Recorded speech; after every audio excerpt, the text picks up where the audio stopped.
البيوت.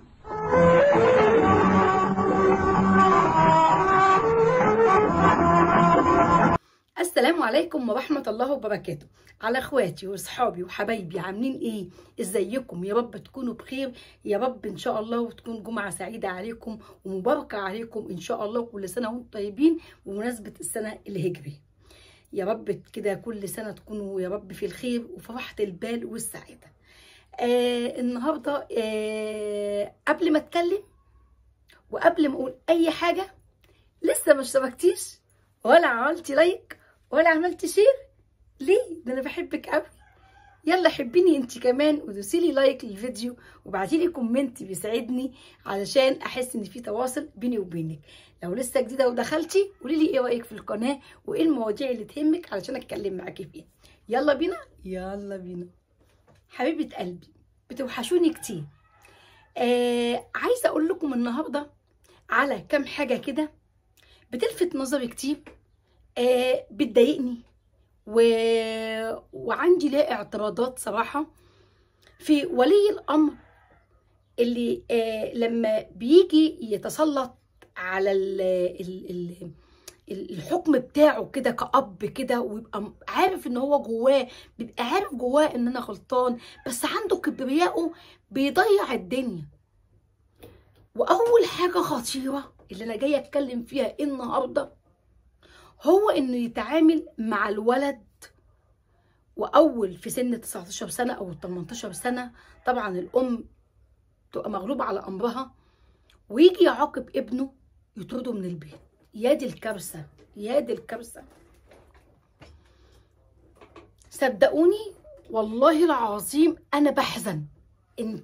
انت وصل بيك ان انت متخيل انت بتعمل ايه؟ انت كرب اسره انت بتعمل ايه؟ ده انت وديته في حته تانيه خالص. ده انت وديت ضناك وقلبك والست اللي ربت وضحت وعملت، خدت كل المحصول اللي انت عملته ده كله ورميته لا مؤاخذه كده في التوليت وشدت السفون، راح كله. ازاي يا ميمو الكلام ده؟ ايوه اسمعي، ازاي ايه؟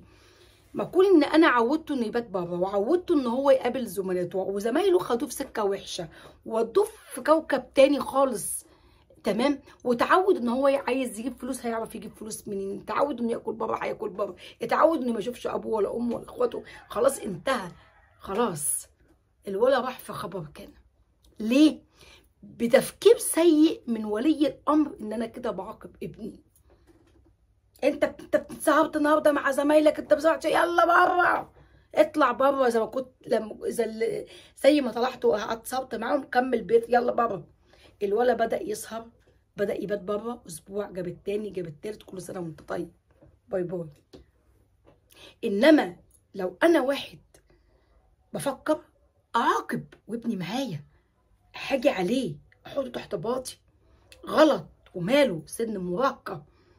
الام اللي بتكلمك ما انتش مديها فرصه تكلمك، جبروت، عمال بس تدي بس في اوامر، تدي في اوامر، تيجي تكلمك مش لاقيه وقت معين تكلمك فيه. انا لما ازعق ما تتكلميش، انا لما اقول حاجه ما تتكلميش، يلا مش عاجبك، يلا انت كمان الباب يفوت جمل، اللي مش عاجبه الباب يفوت جمل. هو انت يعني سايق كده فيها وانت بتفتكر ان انت كده صح؟ والله العظيم انت ما صح، انت مش صح. والعيال بيجي لها حاله نفسيه، الاولاد بيجي لهم حاله نفسيه، بيجي لهم حاله نفسيه لما بيلاقوا الام ملهاش حاجه. يبقى لا هي عارفه البنت تتكلم مع ابوها تاخد وتدي، ولا الام بتاخد اللي عند العيل توصله لابوه ويعرف يتعامل الموازنه.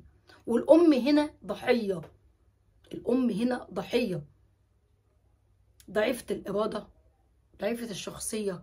هي مش ضعيفه شخصيه ان هي ممكن ما تعملش حاجه، هي ممكن تعمل، بس في بيت هيتهد بعد كده. هي لو مجرد ما هي هتتكلم وتتدخل، ما ممكن تتكلم وتزعق وتعمل واخر ما يفيد فيها، بس في على ده تراكمات.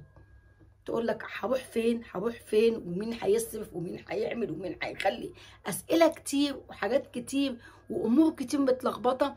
فبتسكت علشان تعيش تحت سقف وحيطان مدارياها او سترها. يبقى هنا سيد الموقف عندنا مين؟ الراجل. مين اللي في ايده الدنيا؟ الراجل. طب نعمل ايه يا ميمو؟ اديك انت قلتي انا واحده لا بيا ولا عليا، انا ست مكسوره الجناح. طبعا انت ربنا يديك الصحه والعافيه، مش حكايه مكسوره الجناح ولا حاجه، ولكن هي الموضوع بس يعني اختلاف او جاي النظر. لكن انا بتمنى من الله وما يكتبش على ربنا ان الاقي راجل بيسمع، ان هو يعيد تفكيره. وعلى الله يمكن كده يصادف كده واحد كده ايه يسيب الفيديو شويه ويسمعني. انت اب بتخاف على اولادك. احنا في العصر اللي احنا فيه ده عصر الفتن، عصر الدنيا السكك الوحشه متفتحه بسهوله جدا، سهوله جدا جدا فوق ما تتخيل. حتى لو ابنك قاعد جنبك وانت محوط عليه فهو ضعيف الاراده، سهل ان هو يروح في اي حته. ليه؟ الموبايل في ايده والصحاب والدنيا، فسهل جدا. احنا في عصر انت مش واخد بالك ان احنا في عصر صعب جدا، بحيث ان انت تركز في حته ان انا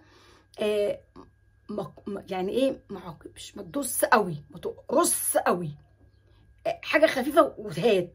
عارف انت ما بتطير الطياره، والام نفس الكلام برضه. احنا بوجه الاثنين بس الاب اكتر. عارف لما بتطير الطياره تشد كده تسحب الهواء يرفع وتقوم شادد على تحت. فاكرين سياسه ما نيجي نطير الطياره كده واحنا صغيرين؟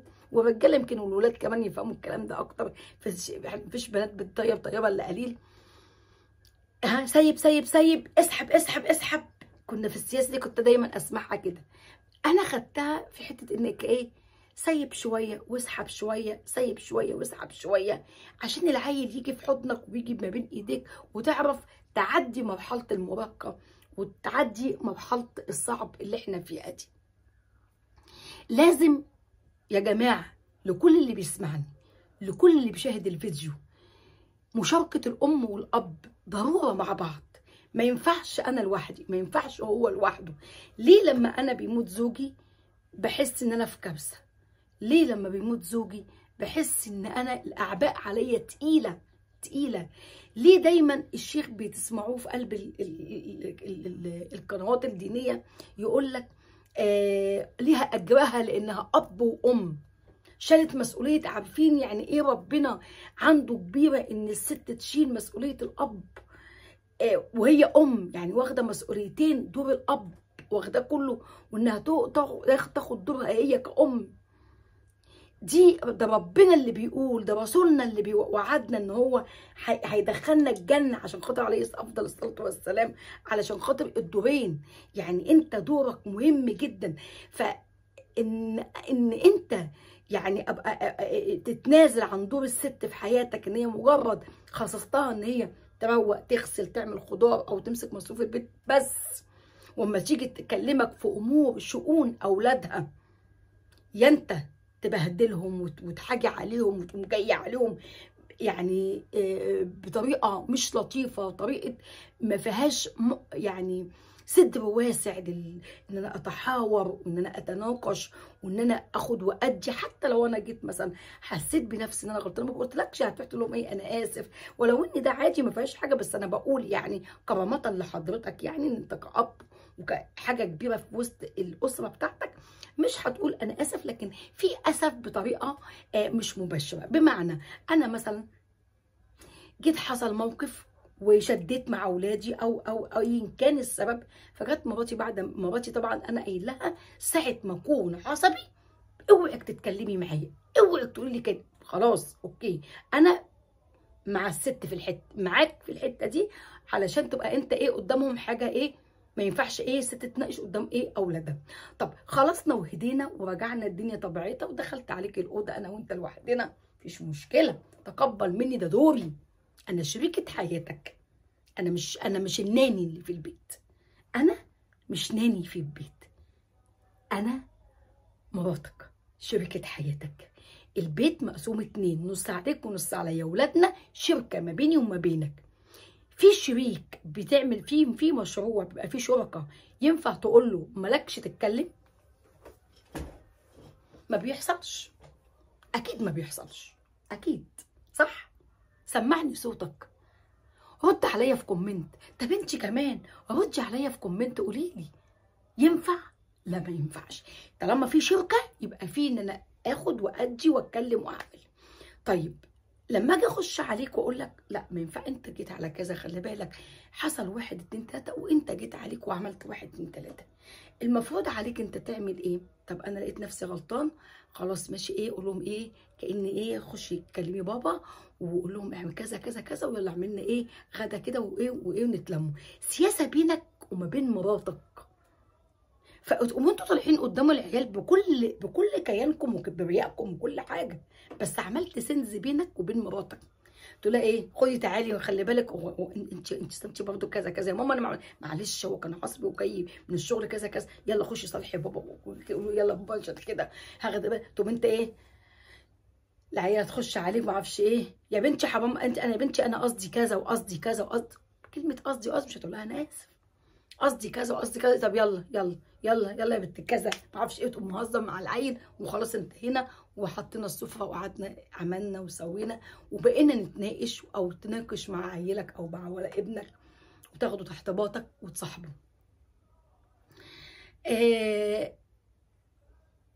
النهارده الموضوع انا يعني النقطه المهمه فيه ان الراجل يتناقش مع الست بتاعته في امور ولده. دي النقطه النهارده اللي انا الاساس اللي انا حاطه الكاميرا عليها.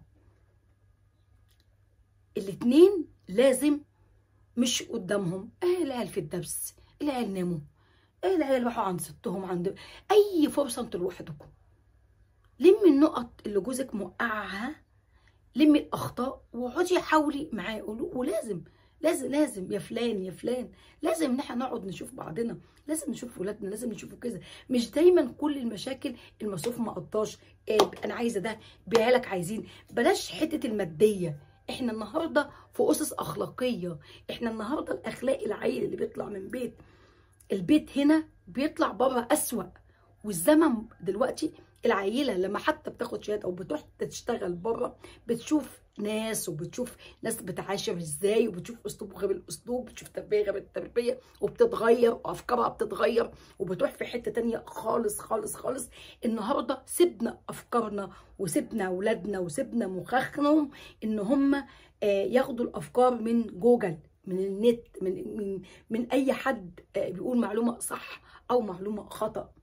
ما بقاش عندنا التربيه اللي احنا تربيناها. لما امي تقول لي نصيحه وابويا يقول لي نصيحه وجدتي وعمتي، واخد من تربيتنا علشان مخي يكبر ان انا متربيه على ده، اتربيت على كذا، اتربيت احترام الكبير، اتربيت ما ردش على حد اكبر مني، اتعودت عندي عزه النفس، اتعودت ان عندي نفسي شبعانه، اتعودت ما هنش نفسي ولا اقبل بالاهانه، اتعودت واتعلمت وتربيت وكبرت على الاسس اللي ابويا ربها لي وامي ربتها لي.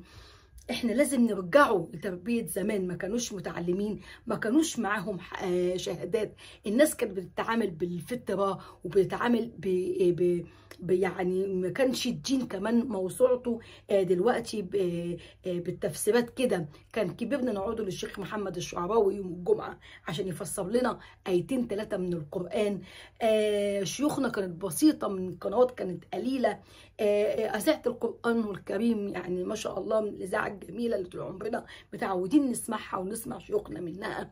حاجات كانت بسيطه جدا جدا، مش قنوات بايديكي النهارده ان انت تشغلي، مش بايديكي النهارده ان انت تشغلي وتجيبي شيوخ تقعد معاكي 24 ساعه تسمعي زي ما انت عايزه، او عن الحاجه اللي انت تنوعي عنها بنفسك، تسالي وتفحصي وتستنتجي، او مش تستنتجي كمان، لا ده انت بتجيبي ناس تاكد معلومتك كنت صح ولا غلط بمزاجك وبارادتك وبايديكي.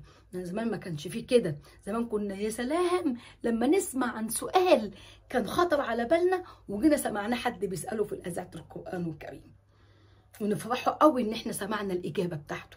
النهارده بايدك انك تكتبي في البحث ان انا عايزه كذا كذا كذا كذا، يجي لك رد كذا كذا كذا.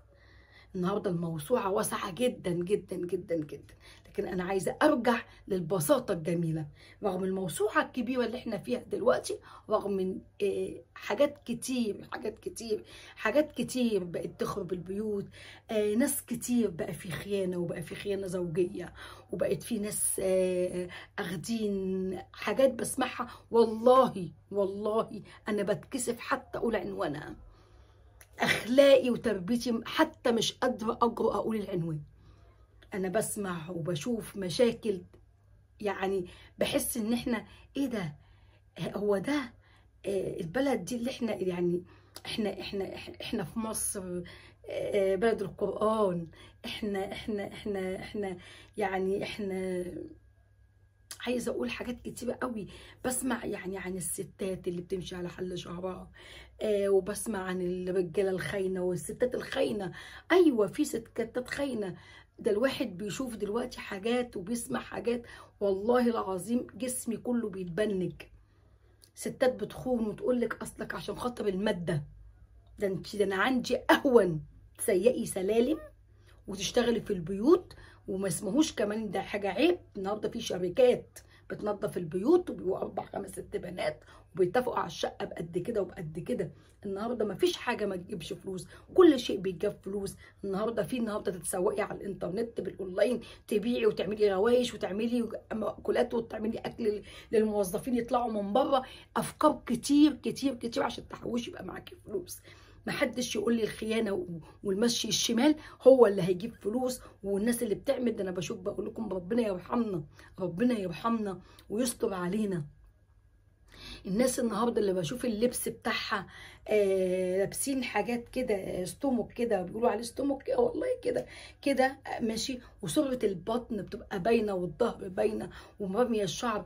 ايه تاني؟ انا بشوف انا مش ببص لها، انا والله ساعات انا بستحي ان انا ابص لها. انا ببقى راكبه وعندنا معموره الشاطئ في الملاهي، طالعين بقى جايين من بنات وطالعين بيلبسوا لبس، انا لما بكون راكبه ببص كده يعني. طب انا واحده ست مش عارفه ان انا يعني، ما بالك الشباب؟ انت فريسه، انت فريسه في وسط الناس دي كلها. الناس اللي مش لاقيه جواز، الشباب اللي مش لاقيه تتجوز، ما عندهاش استعداد، النهارده وصلوا 40 سنه مش لاقيين يتجوزوا. يعني دنيا جايه على الشباب من كله. انت بتخلي الشاب قاعد مش قاعد على بعضه. ما انت عامله له ملكه اغراء، داخله له بالشعور وداخله له بالدنيا وداخله له بلحم كله وعريان ودراعات، وتبقي قاعده جنبه راكبه. يا بنت كمان انت بقى معلش واحده زيك اركبي بقى اوبر ولا اركبي كده بقى، ما تركبيش مشروع، تركبي مشروع وتقعدي جنب راجل ولا شباب. يعني دول يعملوا ايه؟ وبعدين مطلوب مننا وغض بصرك. يعني انتوا عايزين الشباب دي يعني تمشي تكلم نفسها، ولا طايل يتجوز عشان يعف نفسه؟ مفيش امكانيات الشاب يتجوز. النهارده الشقه عشان يجيبها مليون، واجهزه النهارده يلمها لك ب 250,000، وعفش زيهم. يعني عايز بتاع 1.5 مليون النهارده الشاب هيجيبهم منين؟ الشاب النهارده بيشتغل في شركه بياخد 4000 جنيه، بيصرف له اكله وشربه 2000 وشويه. حلو، ده مصروفه لوحده. اللي هيتبقى في جيبه كام؟ 1000 جنيه 1500. دخل بجمعيه ب 1000 جنيه وشحور نفسه وجاب نفسه شميل ويمين. هيقبض كام في 10 شهور؟ 10000 جنيه عشان يفضل يحوش ويجيب حاجه ولا يجيب. يعني في مجاهده. هيعاصر ايه؟ انا كلامي برضو للبنات، ارحموا الشباب شويه، ارحموا الشباب شويه. اللي بتتجوز وعايزه تجوز بنتها ما تقرصيش قوي على الشاب، سيبيه في حاله، ما تقرصيش وتيجي عليه قوي. لو هو ابن حلال وهو كويس وهو راجل، يعني استري بناتك على حياه عينك. وبلاش برضو من ضمن المشاكل تقعدي مع جوزك تتكلمي فيها وتقعدي معاه وتقولي له لا بلاش، ما تقرص طالما هو ابن حلال وطالما طيب. بلاش القرصه الجامده عشان الدنيا تمشي. احنا اتجوزنا بايه وجبنا بايه وبقينا بايه بلاش الشروط الكتيره اللي كانك انت على رقبته سكينه. لو هو وحش ما تاخدوش خالص. لا تقولي لي امان ولا تقولي لي اصلك ما اعرفش فيه ايه، اصلك فيه ايه. هو وحش ما يلزمنيش، ولا جاهد ولا اديله بنتي ولا وجع قلب ولا حاجه. انا اخده مشفي. اخد العريس لبنتي مشفي يعني ايه؟ خلق، عيله، ناس. ما اقولوش لا عيلته وحشه بس الولا غلبان، لا، مش هتلاقي لي الكبير. انا اخده من كله، عيله وناس محترمه وناس انسان كويس، واسال عليه كويس علشان انا انام احط راسي على المخده انام، واديله بنتي واسهل بايدي اني اساعده. الله يسعد لك حالك يا رب، وهو لو يستاهل كان بيها. طب مش بايدي، خلاص، لا يكلف الله نفسا الا وسعها. اللي عنده على اللي عندك يعملوا بيت، وبعد كده ربنا يصلح حالهم، يجيبوا ويعملوا. خلاص خلصت الدنيا. يبقى احنا المشاركه في شركه الزواج الموضوع كبير، موضوع مش هين، موضوع مش بسيط. فلازم حضرتك تقعد مع المدام بتاعتك، تقعدوا تتكلموا. لازم، مش بقول لك حاجه، ده اجباري. طالما ان انت نويت تفتح بيت ونويت ان انت يبقى معاك تعقول في شركه، الشركه دي لازم تبقى متفقين على كل حاجه عشان تنجح، عشان الشركه تنجح وتجيب ولاد وتجيب احفاد وتجيب عزوه، وولاد تشرف، وولاد تتباهى بيهم. وبعد كده لما حضرتك ربنا ان شاء الله كده هو يكتب لك النجاه من الدنيا وتمشي منها، هتلاقي البذره اللي انت زرعتها وهتاخد الحصاد بتاعها. الدعاء، بر الوالدين، العيال يبروك ويبروا مراتك ويبروا اخواتهم ويدعوا لك ويترحموا عليك ويفتكروا لك مبادئك اللي انت عيشتها لينا، عشان نشتغل على اولادنا، عشان احنا كمان نربي يا بابا اولادنا زي ما انت يا بابا كنت بتربينا، وزي ما انت يا بابا كنت بتعلمنا، وزي ما انت يا بابا كنت حنين علينا. احنا كمان هقول لهم اصلك ابويا كان كده، وتفضل سيرتك على طول موجوده بالخير، بدل ما تيجي سيرتك النبي قفلوا لنا على السيره دي. يا رب ما كنتش طولت عليكم، بس كان موضوع مهم جدا حابه اتكلم فيه. وانا لما بيكون في موضوع بيضايقني بحب اخد وادي معاكم، وبحب اسمع ارائكم، وبحب جدا جدا جدا اسمع كومنتاتكم. وما تنسينيش بقى لو لسه داخله وشايفاني وكومنتاتك الحلوه، طب ليه ما بتدوسوش لايك؟ طب ولا شير؟ طب ولا اشتراك في القناه؟ ليه؟ ده انا بحبكم قوي. يلا صلوا معايا على النبي النهارده جمعه، بالله عليكم كسبوني معاكم الثواب. كل واحده فيكم تصلي 100 مش 100,000 طبعا، 100 مره الصلاه على النبي، 100 على السبحه. امسكي سبحه كده 100 واحده، وكل واحده النهارده تمسك السبحه وتصلي على سيدنا وحبيبنا اللي هيشفع لك ان شاء الله ليا وليكي. يا رب كده يكون شفيع لينا كلنا وأمة محمد أجمعين، ودخلنا باب من 8 أبواب الجنة. يا رب يا رب، على قد صبرنا وعلى قد مجاهدتنا في الحياة وعلى قد المعافرة اللي احنا بنعافرها في الحياة دي، يا رب يدخلها لنا بحق لا إله إلا الله. كل واحدة تكسبني الثواب معاها. النهاردة إن شاء الله هقفل معاكم، كل واحد يمسك السبحة يا ريت يا ريت يا ريت قبل صلاة المغرب. يعني انا مش عارفه الفيديو صح هو هينزل امتى، للاسف انا لسه طبعا، بس يعني عامه حتى لو يعني اول ما تسمعوا الفيديو هنمسك السبحه وهنصلي على النبي عليه الصلاه والسلام بفكة الضيقه والكرب، ويحل لنا مشاكلنا. قولوا امين يا رب العالمين. اللهم اصلح لنا حالنا واحوال ولادنا، وييسر لنا الامر ويرضى علينا، ويكفينا شر المستخبي، ويهدي لنا حالنا. ويا رب احسن لنا التدابير. اني لا احسن التدبير يا رب، انا ما احسنش تدبيري، انك انت محسن التدابير. يا رب دبر لي امري، وتكالي واعتمادي عليك يا رب في كل اموري. حبايب قلبي اسيبكم على خير، وان شاء الله يا رب يعني يصلح اموركم كلها للافضل والاحسن. اشوفكم في فيديو جديد مع فنجان قهوه مع ميمو. باي باي.